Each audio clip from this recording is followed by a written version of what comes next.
ہمارے پرانے گھر کے پاس ایک لڑکی رہتی تھی جس کا نام میں آپ لوگوں کو نہیں بتا سکتا۔ وہ بہت اداس دکھی نظر آتی ہمیشہ، اور پوچھنے پر کچھ بتاتی نہیں۔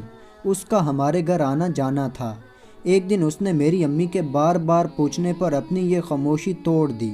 پتہ نہیں کیوں کر اس نے اس دن وہ راز بتایا اپنی زندگی کا، جو سن کر امی کے پیروں تلے زمین نکل گئی۔ میں آپ کو ساری بات بتاتی ہوں۔ میں اپنے ماں باپ کی اکلوتی اولاد ہوں۔ میرا کوئی بہن بھائی نہیں ہے، اور والد میرا بچپن میں ہی اللہ کو پیارا ہو گیا تھا۔ میرے ماموں نے امی کو اور مجھے اپنے ساتھ رکھ لیا تھا۔ میرے ماموں نے مجھے کبھی بھی باپ کی کمی محسوس نہیں ہونے دی۔ ہمیشہ مجھے اپنی بیٹیوں کی طرح پال پوس کر بڑا کیا، میری ہر ضد خواہش پوری کی۔ مجھے بچپن سے ہی سائیکل چلانے کا شوق تھا۔ یہ شوق میرا 17 سال کی عمر تک چل پایا۔ ایک دن میں سائیکل چلا رہی تھی، اچانک سائیکل سے گری۔ مجھے کافی چوٹیں آئیں۔ ایک ایسی چوٹ بھی مجھے لگی، مجھے بتاتے ہوئے بھی شرم آ رہی ہے، لیکن میں پھر بھی آپ کو بتاؤں گی۔ میری شلوار خون سے لت پت تھی۔ مجھے اسپتال لے کر جایا گیا۔ وہاں ڈاکٹر نے بتایا میری امی کو کہ میرا کنوارا پن ختم ہو گیا ہے، پردہ برکات پھٹ گیا ہے۔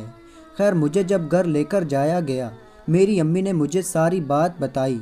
چونکہ میں عالمہ کا کورس کر رہی تھی، مجھے ان سب باتوں کی سمجھ پہلے سے تھی۔ میں نے جب یہ سب سنا، میرے تو پیروں تلے سے زمین ہی نکل گئی۔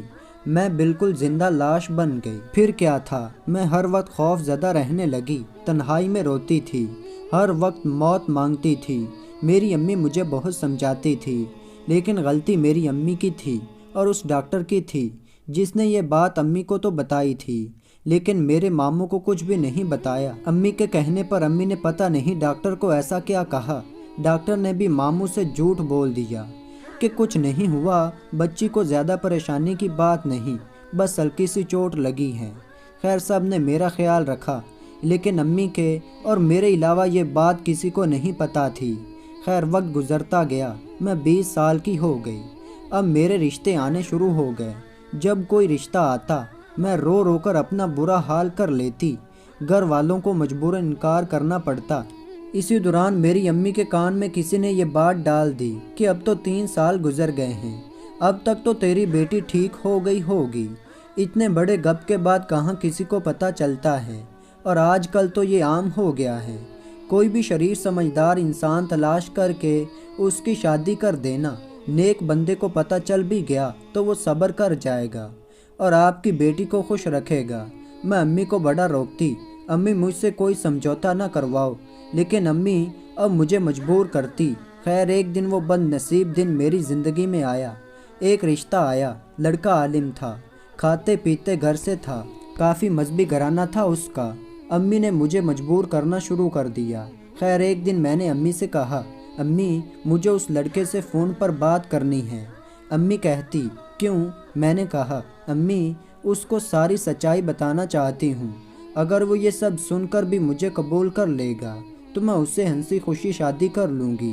لیکن امی نے میری ایک نہ سنی، اوپر سے اپنا دوپٹہ اٹھا کر میرے پیروں میں ڈال دیا، کہتی، خدا کا واسطہ ہے ہماری عزت رکھ لو، اگر بات کہیں باہر پھیل گئی تو تمہارے ماموں کی عزت کا جنازہ نکل جائے گا۔ خیر، کیا کرتی، ماں تھی، مجھے اس کی بات کا برہم رکھنا پڑا۔ حیا والی بیٹیاں ماں باپ کی عزتوں کے لیے بنا سوچے سمجھے ہی قربانیاں دے جاتی ہیں۔ میں بھی دے گئی، لیکن اس کے باوجود بھی میرے ساتھ وہی سب ہوا جس کا مجھے ہمیشہ سے خوف رہتا تھا۔ حرام موت مرنے کا حوصلہ نہیں تھا، اور شادی کے علاوہ کوئی دوسرا راستہ بھی نہیں تھا۔ کرتی تو کیا کرتی، آخر سمجھوتا کر لیا کہ جو ہوگا دیکھا جائے گا، لیکن جو ہوا وہ ناقابل بیان ہے۔ خیر، دھوم دھام سے میری شادی ہوئی۔ باپ سر پر نہیں تھا۔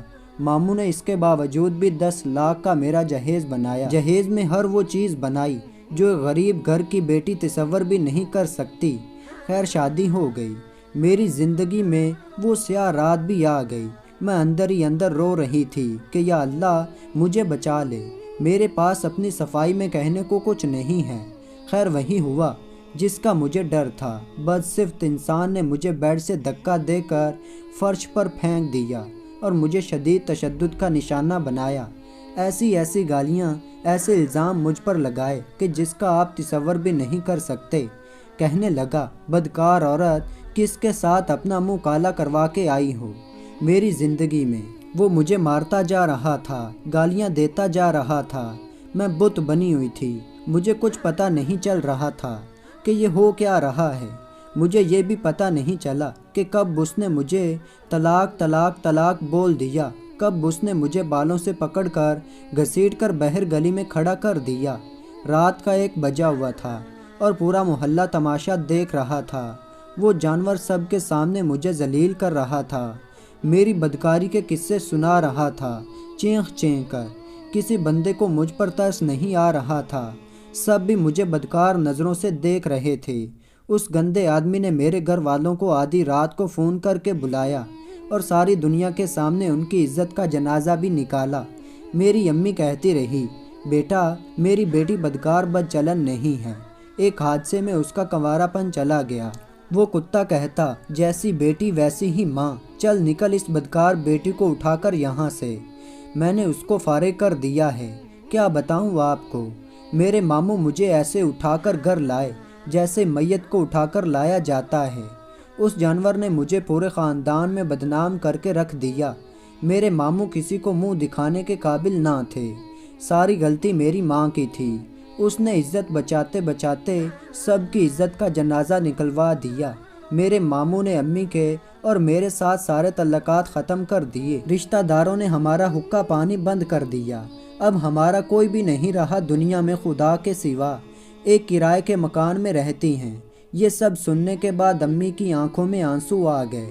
امی نے فوراً اسے گلے لگا لیا۔